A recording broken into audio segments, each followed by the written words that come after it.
And I'm going to ask that item 2 and item 3 go on consent without objection. Mr. Dawson, any problems with that? Problems with that. And by the way, we have a quorum, I should note, with our new member, Marquise Harris Dawson. Welcome. Thank you. And our other new member, David Rue, is running a bit late, but we will see him in a few minutes. So let's begin with item number 1. Item 1, communication from the Mayor and City Ethics Commission report relative to the reappointment of Ms. Nilsa Serrano to the Los Angeles and City Employees Retirement System Board for the term ending June 30th, 2020. And if we could have Ms. Serrano come up. Good morning. Good morning. The last 3 meetings we've had, 15 minutes. So tell us a bit about yourself, if Hi, you would. I'm Nilsa Serrano, and I was appointed approximately 2 years ago, or almost 2 years ago, to Lacers. This is my reappointment. I am a City of Los Angeles resident in Eagle Rock. I grew up in William Meade Homes projects. I went to Lincoln High School, Cal State LA, and I am a big advocate of minority and emerging managers for Lacers. And how was your experience on the board to date? The experience has been a little bit challenging because I think that everything wants to stay status quo, and I'm making it my mission to ensure that women and people of color get these amazing contracts that have traditionally not gone to that community, and I'm fighting for that every day, every time that I'm there. And what do you think about the rate of return assumptions that Lacers uses? Because personally, I've had a certain amount of conflict with all of the boards because I think they use an unnecessarily conservative rate of return assumption that costs the city and your current members a lot of money. Right, I agree. I think we are a little bit more conservative than we should be, and I think that we're not negotiating management rates as hard as we could. So that, again, it takes every meeting, we fight those fights, and hopefully we're going to be able to change that in the near future. Very good. Mr. Harris Dawson, any questions? No. In that case, we will approve your reappointment without objection. Thank you so much. And thank you for your service. Thank you. Item number 5.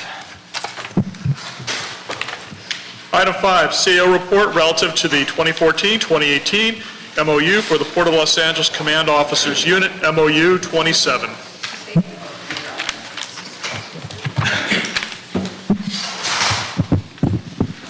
Welcome. Thank you. Paul Gerard from the CAO Employee Relations Division. So if you could briefly walk us through this? Sure. Before you is a 4-year agreement with the Port Police Command Officers Association. We received bargaining instructions from the EERC in, I believe, May, around that time of this year. Negotiations were relatively easy and quick with this group. The terms and conditions are consistent with those that we've already agreed to with the Police Protective League and MU24 as our model, and again consistent with the ERC instruction. That's about it. Now, our read of this is that all classifications salaries will be decreased by 5.5%. Is that correct? Yes, actually, you're correct. We added one salary step lower on the classifications, so that when they matriculate from one or advance from one to another, that they would be placed at a lower step than they would have otherwise been under the prior MOU. And why was that? Something we just negotiated with them. We negotiated an additional salary step. So their current step 5, their top step, is equal to the new top step 6. And in doing so, you add one step to the bottom, which they agree to in exchange for the wage increases that we offered. And the bonuses that we offered for experience and education and uniform voucher, are those pension-based? The The experience bonus is, but the voucher for the cash for uniforms is not. Okay. Any other questions? Well, in that case, that'll be approved without objection. Okay, thank you. Item number 6. Item 6, CAO report relative to the 2014-2018 MOU for the Harbor Peace Officers Unit, MOU 38. Paul Gerard again, CAO Employee Relations Division. Before you, you have another MOU that covers the group that the previous group we discussed reports to. This is the rank and file. In this case, police officers, port police officers, and port police sergeants. It's a 4-year agreement, again consistent with EERC instruction to follow the agreement that we settled with the Police Protective League earlier this year. Again, as you noted earlier, we added a salary step to Port Police Officer 3 and to Port Police Sergeant, thereby lowering the entry-level salaries for those 2 pay grades. Is there a Port Police 2 classification? There are Port Police 1, Port Police Officer 1, which is a trainee. That would be when you're in the academy or on field probation for a year. Port Police Officer 2 is when you graduate, when you pass probation. And then there's a pay grade Port Police Officer 3. And then the unit also consists of a Port Police Sergeant. There are no pay grades in Port Police Sergeant. Okay. And the CAO's estimate for the ongoing cost of this MOU looks a little on the high side. Approximately $1 million ongoing after the implementation years.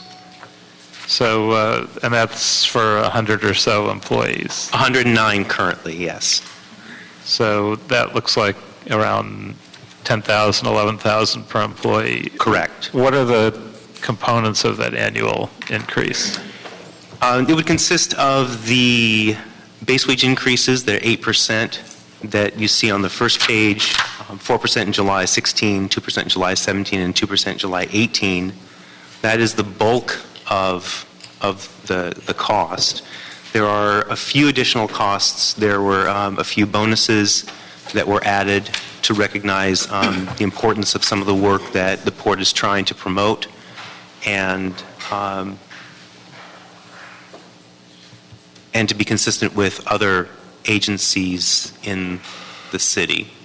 Most notably, we increased the canine bonus so that we can compensate canine handlers at the port consistently with other agencies in the city.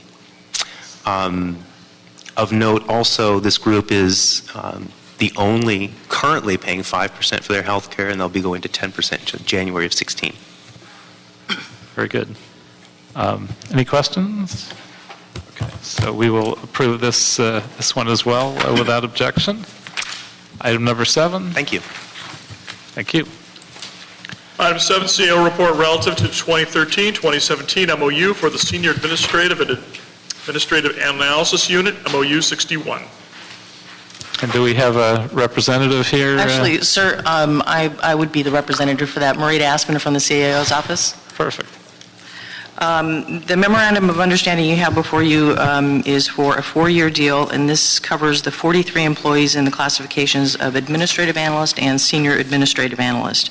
The major provisions here are we are going to transition these employees to the new 15-step pay scale consistent with what we did with EAA. They are going to start paying 10% of their health care premiums beginning in 2016. And the cost of this, there is no cost increase in fiscal years 13-14 and 14-15. The cost increase for 15-16 will be about $320,000, and for 16-17 about $540,000. And the annual ongoing cost will be approximately $565,000. Now, why does this MOU cover the 2 years before the fiscal year that we're in? Well, their contract expired on June 30th of 2013, and we started negotiations, and there was quite a bit of disagreement about getting them to the 15-step salary range, and we went back and forth, you'll recall, to the EERC on several different occasions with several different tentative agreements before we finally were able to reach this agreement just recently. So it's just a lengthy and difficult negotiation, and we went back to where we started to Exactly. cover it. And what are the salary rate increases for EAA and non-reps? I'm sorry? What are the salary increase rates for EAA and the non-reps? For when? I mean, those MOUs have already gone forward, and the non-rep report has already gone forward. So there is no increase for EAA and non-reps currently. But this group is catching up to the previous increases that were provided to those groups. Okay. Any questions, Dan? Okay. We'll pass that also without objection. Item number 8.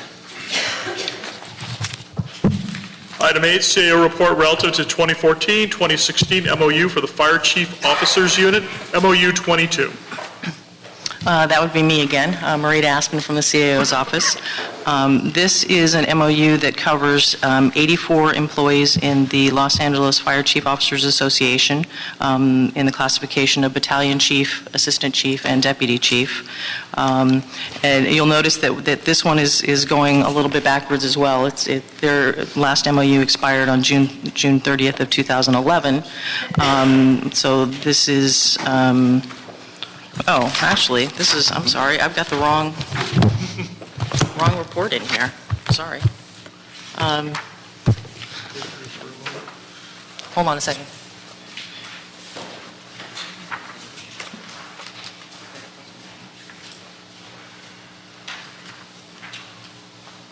I apologize. Somebody Xeroxed the wrong MOU for me. This is actually for July 1st, 2014 through June 30th of 2016. And I apologize, I don't have the correct report, so I don't have the fiscal impact statement for you. Do you have it? No, I don't have it either. You don't have that report? Do you have the transmittal? Sorry.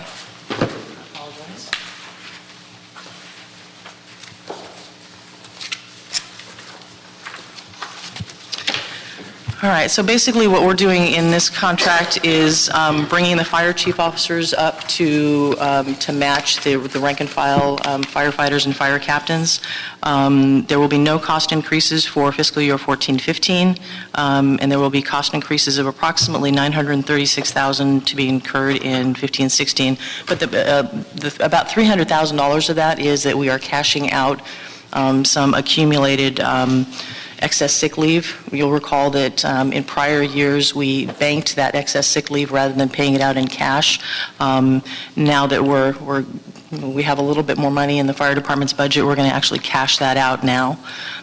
So the annual ongoing cost of the contract is approximately $652,000. And of course, the practice of banking is one that actually costs us money because you would accrue it at one rate, and then years later you could retire and then get paid out at a much higher rate. So. Correct, and that's kind of what's driving us to pay it off now before there are any salary increases. And this MOU changed the grievance process to improve employee protections, et cetera. Could you explain the changes to the grievance? Yeah, we made some since these are chief officers, they don't have as many levels of supervision to go through as far as the steps. So we actually eliminated one of the steps in the grievance process, and we added an optional step for mediation. So before we get to the arbitration step, and we feel that we may be able to resolve things at a lower level without having to go through the process of arbitration. Very good. Any questions? No, okay. All right, that will also pass without objection. Item number 9. Item 9, Department of Animal Services and CAO reports relative to request to accept donation of microchips and scanners from the Found Animals Foundation valued at $125,000 annually.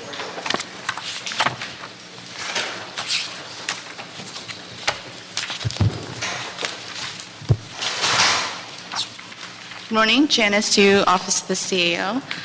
Before you is a donation grant request from the Department of Animal Services for a donation of microchips and scanners valued in excess of $125,000. There's no cost to the city. The donation is from the Found Animals Foundation, and it accompanies or accompanied with it is a Memorandum of Understanding for 2 years for Found Animals to donate 26,000 microchips per year under the MOU, and an additional 60 universal microchip scanners per year to the department at no cost. And what is also included in that is the Found Animals Microchip Registry, which is free to register for the public and will provide free access to the department as well to help return lost animals to their owners. And so what the department can do is access the registry once those microchips are registered and be able to try to locate the owners of these lost animals. The department is also here to answer some more questions. So what's the current balance in the microchip fund, and how will this agreement impact it? The current balance in the microchip fund is somewhat of a revolving fund. What happens is with the funds in there, the department buys the microchips and then replenishes the fund when those microchips are implanted and fees come in as part of adoptions or from members of the public. And the current balance, I believe, is somewhere around $35,000 at this point. What will happen to the fund is that currently what the ordinance says is that at the end of the year, if there are any remaining funds in the fund at the end of the year, those will revert to the general fund at this point. And so because Found Animals will be donating these microchips and scanners, the department won't be using any of the funds that will come into the fund these next 2 years. And so that currently will revert to the general fund. That's So any way to have it revert to the department? We can have the ordinance changed or consider changing the ordinance to make sure that those funds do stay in the department. And what's the impact of the current microchip contract with, is it AVID? The current Avid microchip contract is currently is expiring in 2016, or I'm sorry.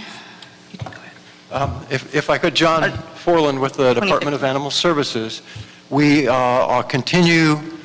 we had put this contract out for bid, and in the interim, we continue to have 90-day extensions with the Avid contract. So we're on like our 13th or 14th extension of a contract that has expired. So what's the impact of letting that expire? We need an alternative. That's our authority to purchase microchips. Now, not to look a gift horse in the mouth, but why will it take 60 days from the execution of the MOU for the foundation to provide the department with the scanners?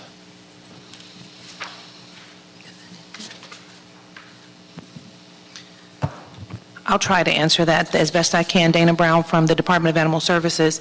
I believe that there are some administrative issues that Found Animals has to, in terms of executing the contract, making sure that we're all on the same page as it relates to the approval of that contract before they're able to give us microchips.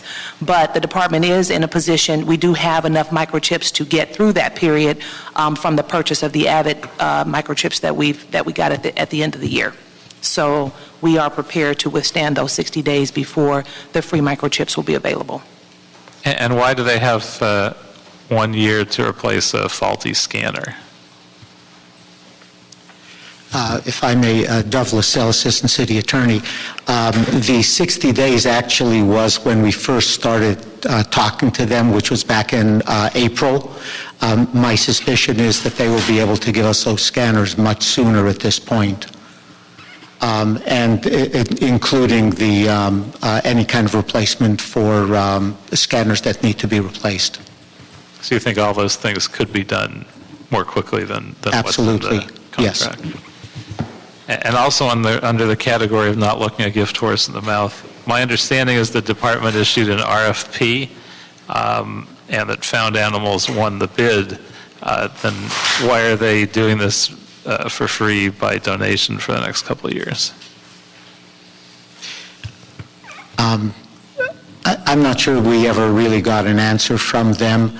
At some point, because they're funded by Mr. Michelson, at some point, I think in my conversations with them, since they provide free microchips to other cities as well, they decided that it was simply, it wouldn't look good that they're selling them to the city of Los Angeles while they're donating them to other places, and this way it would sort of level the playing field. They would treat us as well as they treat others.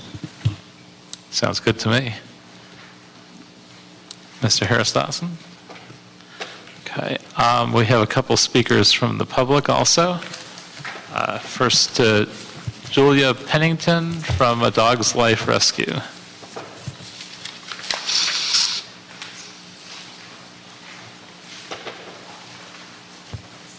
Hi, my name's Julia Pennington, and I think that was a great question. Why do they want to give this for free? Well, I guess they had a situation with county as well, so I just want to make sure that you guys, everyone does the research. Why did county end this deal with Found Animals?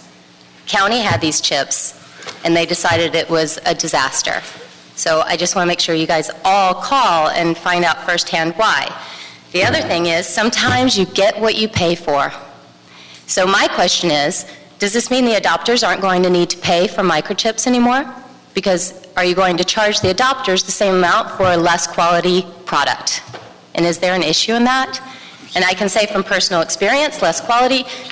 This day and age, how many times are you frustrated that you can't get someone on the phone? It's rare you can get a company to have someone answer the phone. Avid answers the phone every time. 2 times in my 16 years, they haven't. I got a phone call back within 5 minutes. Try calling Found Animals. Find an animal with their chip and try. There is no live operator. You have to go in, you have to register on the computer, and then put all your information in, which is very complicated. I found 2 animals so far with Found Animal chips. Both of them were injured. One was a cat that had a stroke. One was a dog hit by a car. Took them to the vet. My vet was beside herself. It took us over 45 minutes to even figure out what chip it was, then register online, then send it, then it's a robocall, and these animals are in crisis for medical help, and we could do nothing. With Avid, we would have someone on the phone in 2 seconds. I just beg you to please try it. Just call and try. And why change it? Avid is awesome. It's probably the only thing in animal control that you guys have not had a complaint about. Has anyone, the commission, anyone had a complaint about Avid in all these years? Probably the only thing. So why change something that isn't broken when it's saving lives? Thank you. Thank you. Next, Peter Trosch from Avid.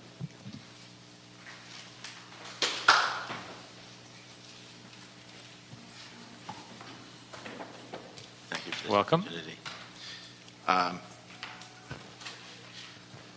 From my perspective, I have my own question of how it is that what started out as an RFP process has been transformed into a donation with a side contract. The question was asked, why was that? The answer given, as I understand it, is that the representation that Found Animals Foundation does not sell chips to anyone else.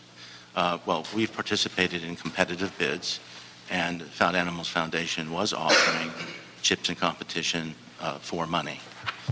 Now, in this case, there is some contract somewhere attached to the donation. It was referenced earlier.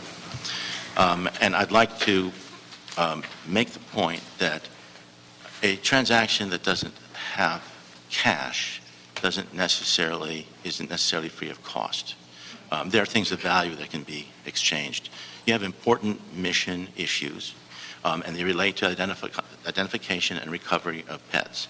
That's an important mission issue for the department and for all of your constituents. One of the mechanical requirements it would be to transfer a lot of data from the department into the control of the Found Animal Foundation. And that is something that you should think carefully about. And I do recall that during the RFP process, there was some reference made about whether or not something did or did not fit with the business model of the foundation. And I think that's something you should reflect on, and your responsibility to the constituents and how that data will be used. Abbott has a history of being very responsible and productive with the data that's been entrusted to us.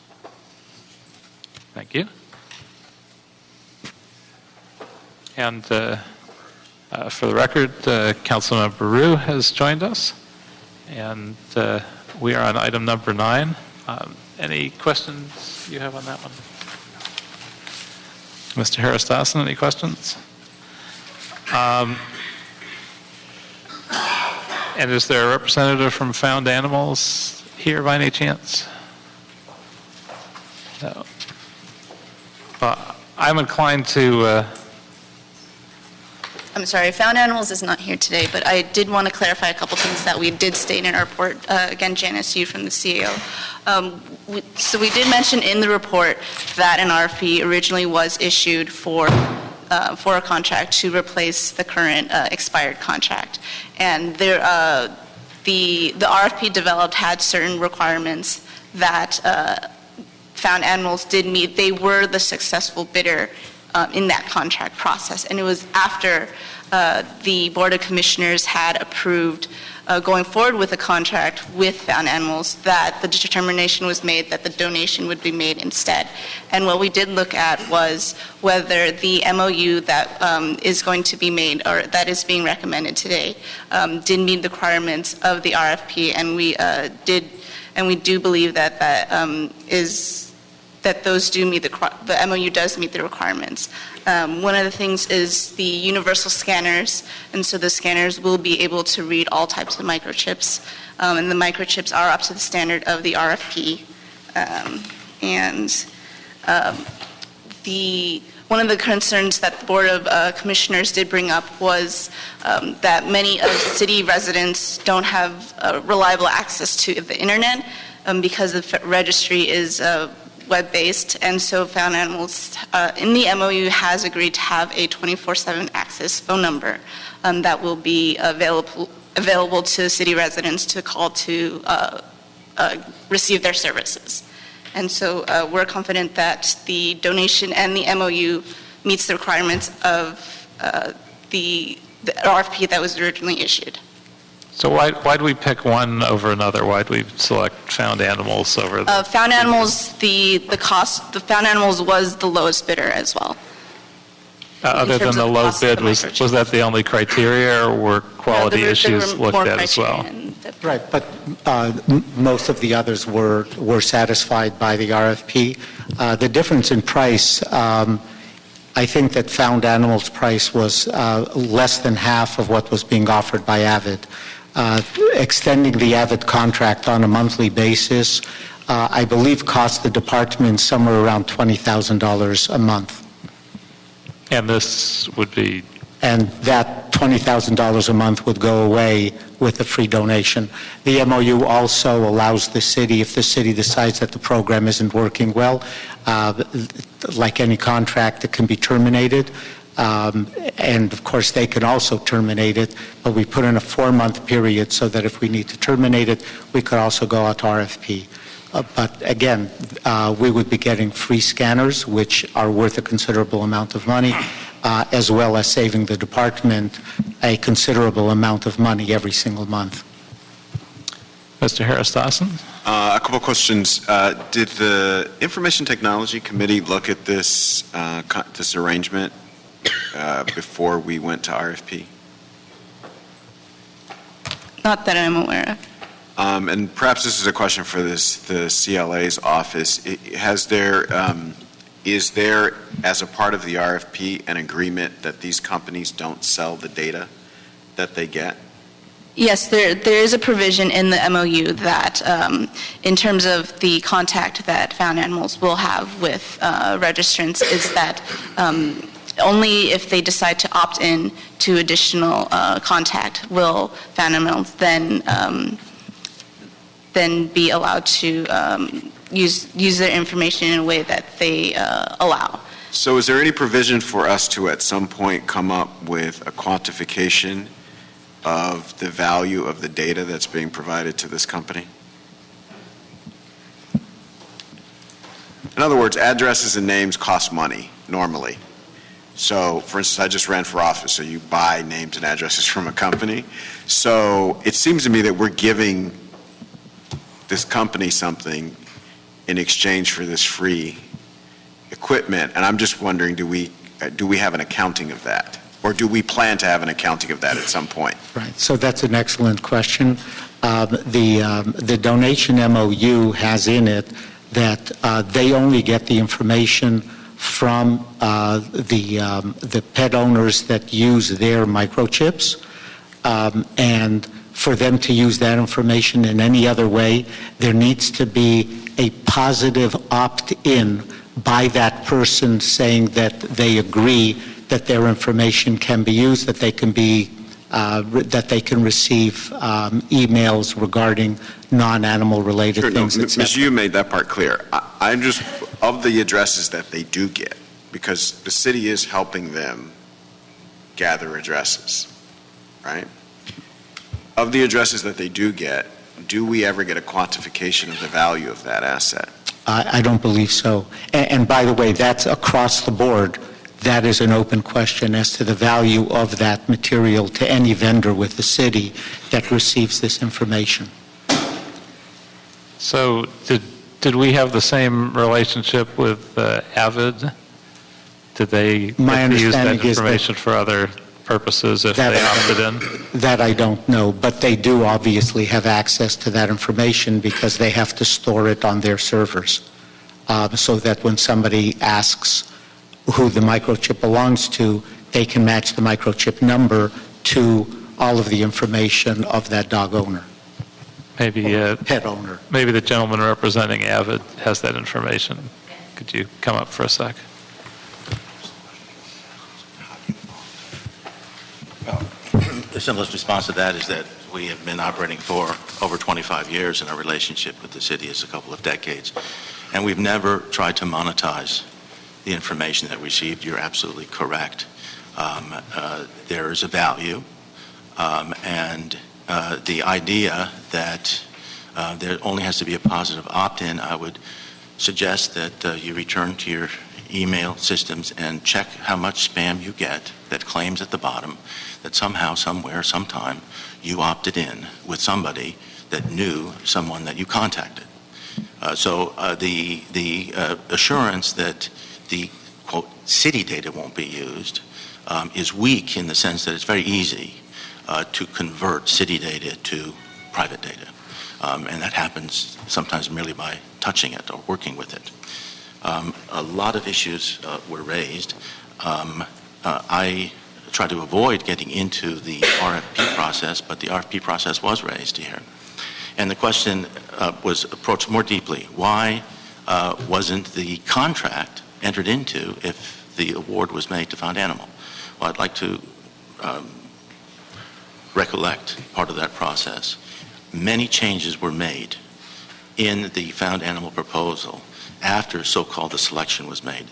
Avid, over decades, has participated in RFP processes throughout the country.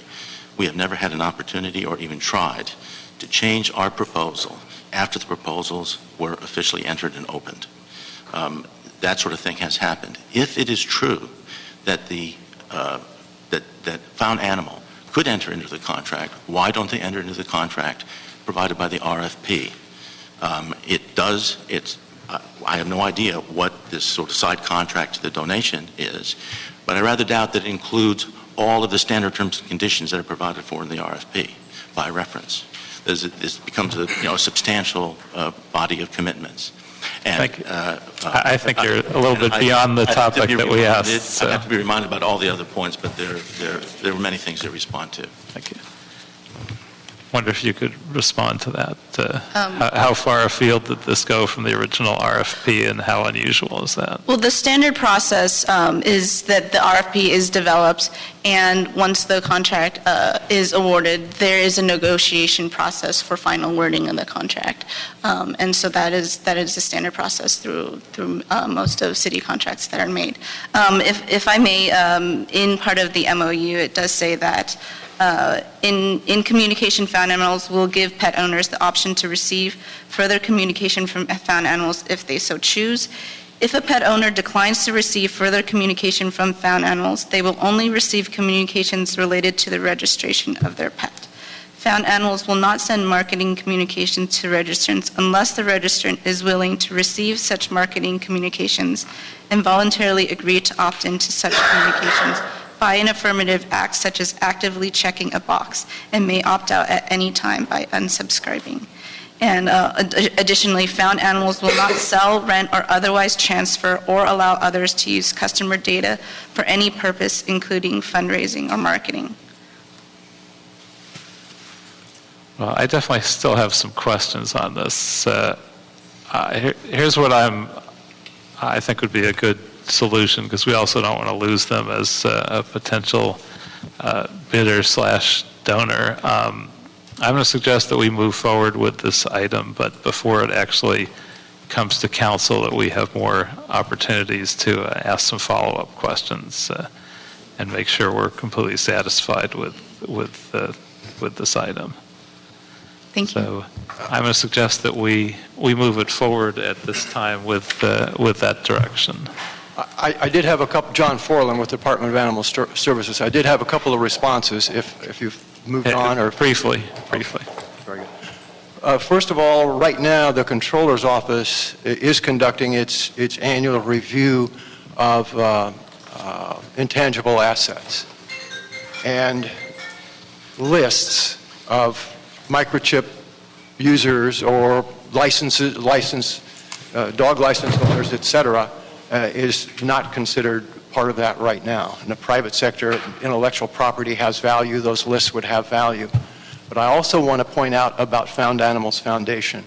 They are the supporting organization that has been supporting the city and the department for many years. We have no reason to question the integrity of that organization whatsoever. They operate our shelters, our veterinary clinics at our shelters. For years, they've licensed animals. They've performed the spay-neuter surgeries on our animals at shelters and implanted microchips. They have access to a lot of information and a lot of lists. We have never had any instance where we would question them in one bit. So I just want to make it clear. The RFP process is completed. We're talking about a donation with an organization that we have a high level of trust. I would also say we have been working with Abbott for many years, and we have an extremely high level of trust with them. What the gentleman said is to be verified by our experience with them. Thank you. And I know Found Animals well for many years, and I've worked closely with them myself, so I don't have questions about the organization, but I still do have some questions about this agreement. So, Right, and please don't understand my questions as a way of questioning the organizations. I'm really questioning the city, because we're going to all go down into a meeting downstairs where we're not going to have enough money. So I just want to make sure every asset that we possibly have that is that could be being monetized by someone else is being monetized by us. So my microscope's on the city, not on the foundations at all. No question, Council Member. Thank you. That was a great question. I appreciate the detail. and so I'm going to suggest, if there's no objection, that we move this forward to council, and that we may individually ask some follow-up questions before it arrives. So we'll move item 9 without objection. We still have a very substantive issue left, which is item number 4. I'd ask staff to come up, and my first question would be, whether this is an urgent item and whether we need to move this today or whether we could hear it on our next agenda. Who's going to represent on item number 4? Yes, my name is Stephen Montagna. I'm here to represent the Personnel Department. So actually, we would like to move this item forward as quickly as possible. We are making preparations for open enrollment. That happens in October. There's a great deal of work that we're currently doing that goes into the process of putting together the record-keeping programming, putting together all of the information that goes to employees. So, if possible, we'd like to move this forward today. Okay. Well, we've probably got about 10 minutes, so let's try to get through it as quickly as possible and see if we can pull that off. Okay. So if we could have a brief report on this. Sure. Ms. Parisi? Yeah. Good morning. I'm Cheryl Parisi. I am the labor and chairperson this year of the Joint Labor Management Benefits Committee. I just wanted briefly to just give the committee members a sort of a briefing on the history of the Joint Labor Management Benefits Committee. The Joint Labor Management Benefits Committee was created over 20 years ago as really an effort to bring together labor and management in a more collaborative forum to be able to deal with the important issue of employee benefits. Traditionally, employee benefits are a subject of meet and confer. The idea of creating a Joint Labor Management Committee was a way to take those issues and put them into a committee that is worked on the concept of collaboration and consensus decision-making. As a result, I think that the results really are before you in terms of the success of this program. The program offers an array of very high-quality benefits, including medical benefits, dental, life insurance, disability insurance, all of the benefits that are listed. And significantly, particularly in terms of the financial challenges that we faced over the last several years, and the ever-challenging escalation of healthcare costs, the results of this Joint Labor Management Committee have been quite remarkable. As you can see from the report, civilian employee benefits in the city of Los Angeles are, on per employee average, the lowest of any benefit plan in the city, as well as when we do comparisons with outside entities. So we have really, through this process, been able to effectuate high-quality benefits at significantly lower cost than benefits that are provided to other groups of city workers and outside entities. Now, I have one question. Before recommending the 2016 Flex Benefit Plan, have we done anything to survey our employees on their level of satisfaction? Because I've certainly heard a fair number of complaints about the Blue Shield plan and the Delta Dental plan, which I've had my own complaints with as well. They both seem to be relatively weak in benefits, and Blue Shield seems to be somewhat difficult to deal with. Have you heard that, and have you done any kind of a survey satisfaction? We're here to ask you to adopt benefits for Plan Year 16. However, it is the intent of the Joint Labor Management Committee to go out to bid, to RFP, for Plan Year 2017 to really solicit a wide array of bids on all of the plans, particularly dental and health, from a variety of carriers, and really be able to make those assessments. I think there was certainly decision-making around moving to a narrow network in the interest of cost savings. Now, we now have experience with that and are going to be able to really evaluate whether that's a direction that we want to continue to go in, or perhaps move in a different direction with a different carrier. So all of these options are going to be available to us through the that review will be available to us through the RFP process. And that will be undertaken this year again for the goal of implementing those changes in Plan Year 2017. And I would just add that as part of the procurement development process, we will be going out to employees and looking for ways that we can solicit input from them. We do think that that's a very important part of the process to be able to get member input. So that is, we've basically got a 1-year period that we've entered into now in which we will be engaging in this process of developing the RFP, and certainly getting that member feedback is very important to us. So we'll know before we go through with the RFP how satisfied people are with the current plan. Right, that's the goal. So the first thing you would do is sort of reach out and get their input, and then that's happening concurrently as you're also building the RFP. Other questions? Mr. Harris-Dawson, Mr. Rue? Okay, we have one speaker from the public, Joan Pellico.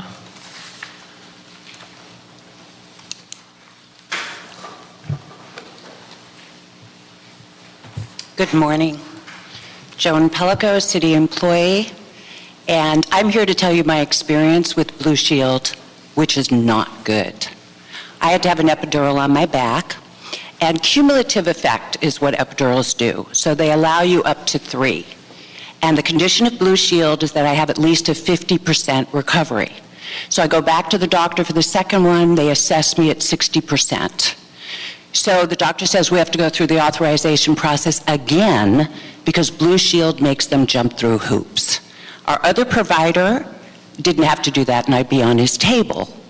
So we go through the process, they come back, deny me, because now they have another condition. Now I have to wait 30 days. So I call Blue Shield, and they can't help me because they don't do the authorization. So they send me to Epicor, who will take my complaint, and they tell me somebody will get back to me by the end of the day. Do you think they got back to me? Of course not. At least their service is consistent. So I practically bring my leg to work every day. I don't know if I'm going to make it in 30 days. So now we're going to have the taxpayers paying for me to be on my back because our provider who we pay for is trumping a doctor's medical decision. How many people do they do this to?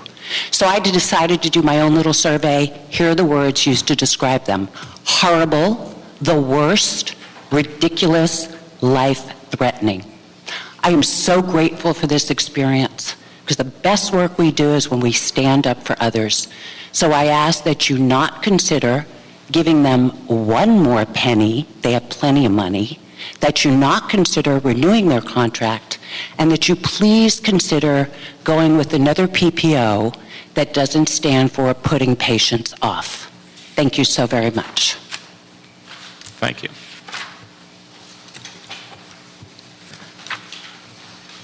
And I would say that's not an atypical example. Obviously a catch-22 because you have a system that has to build up, and you have a system that, a condition where you have to build up through an epidural, and a system that makes you wait long enough that that can't possibly work. So the question is, how do we deal with something like that? Well, I would suggest that the benefits office, on behalf of Ms. Pellico, contact Blue Shield immediately. I mean, I think that we can certainly elevate this particular, there's the overall systemic problems, and now we have a very specific complaint from Ms. Pellico that should be, I think, elevated immediately by the benefits office to Blue Shield so that we can resolve this issue. Well, it'd be an interesting test case, but also a good example of. But it's an important, let me just say this to you.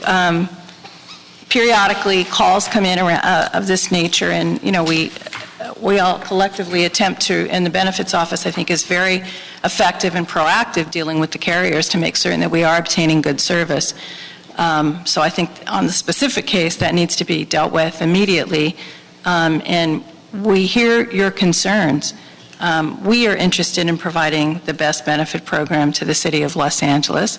And we need your assistance, quite honestly, in dealing with carriers because their pricing is an issue. And it's important, I think, that the city council and the leadership of the city weigh in, with carriers in terms of demanding that they act responsibly in terms of their pricing and their service. And so as we go through the RFP process, we'll be, looking for your support in those areas.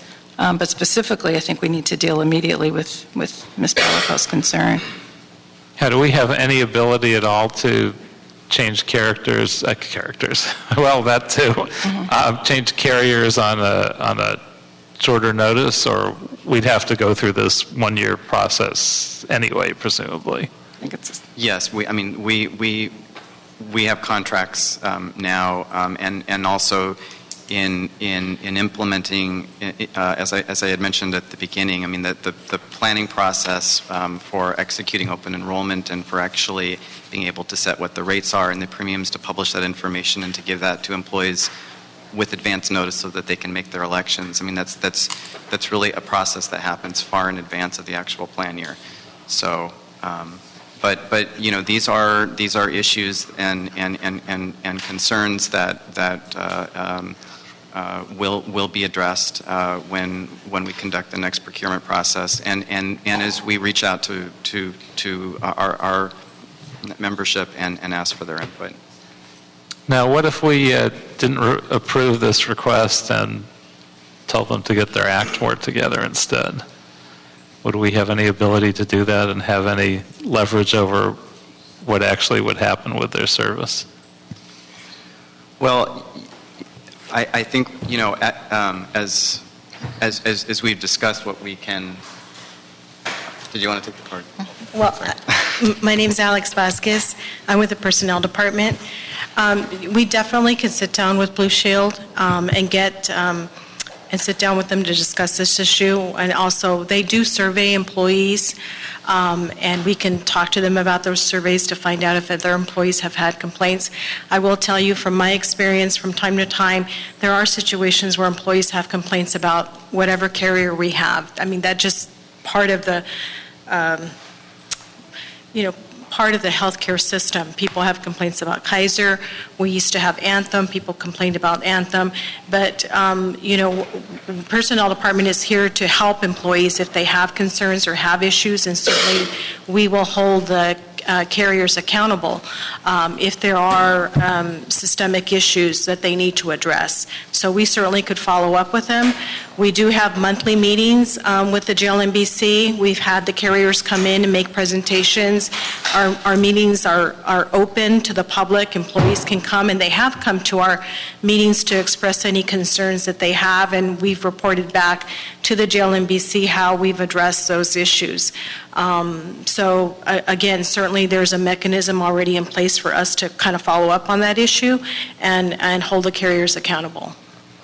Well, if there is that process, I would say if we do approve this item, at a minimum, we should let them know that we, as a committee, approved it almost under protest, and that we would like them to know that there's a high rate of dissatisfaction with their approval process, and that they need to work with whatever company actually does the approvals to get their act together, because we don't want to be killing our employees because they're too slow on getting approvals.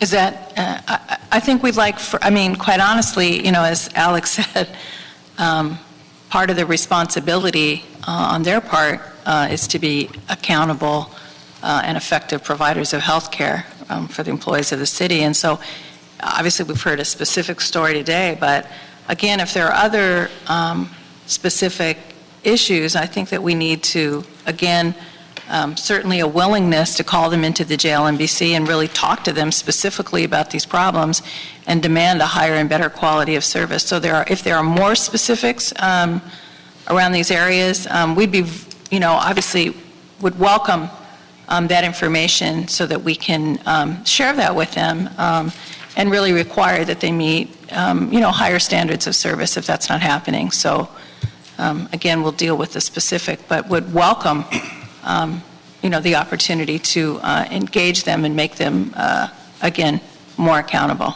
And I haven't collected them when people have complained. It just so happened we're having this hearing, and I'm aware of obviously this particular case. But we'll encourage others as they come up to go through that process and contact the JLMBC as well. Absolutely. I think it's very important that we hear about these problems and, again, hold the carrier accountable, so that we get the firsthand knowledge of any, any challenges or obstacles that they're putting before our members in terms of good quality healthcare services. Mr. Root? Mr. Chair, a quick clarification. So that we're approving for 2017. 16. And then you'll be going into a contracting RFP, I guess, for 2017? Correct. So in 2017, we should have different providers or possibly different providers or different benefits or carriers and whatnot? Absolutely, yes. We're going to survey the entire market. Very good. Well, I'm going to recommend that we approve this and move it forward, and that we ask our staff to let Blue Shield know that there is some dissatisfaction with their program and their approval process, specifically of necessary medical treatment. Okay, great. Thank you.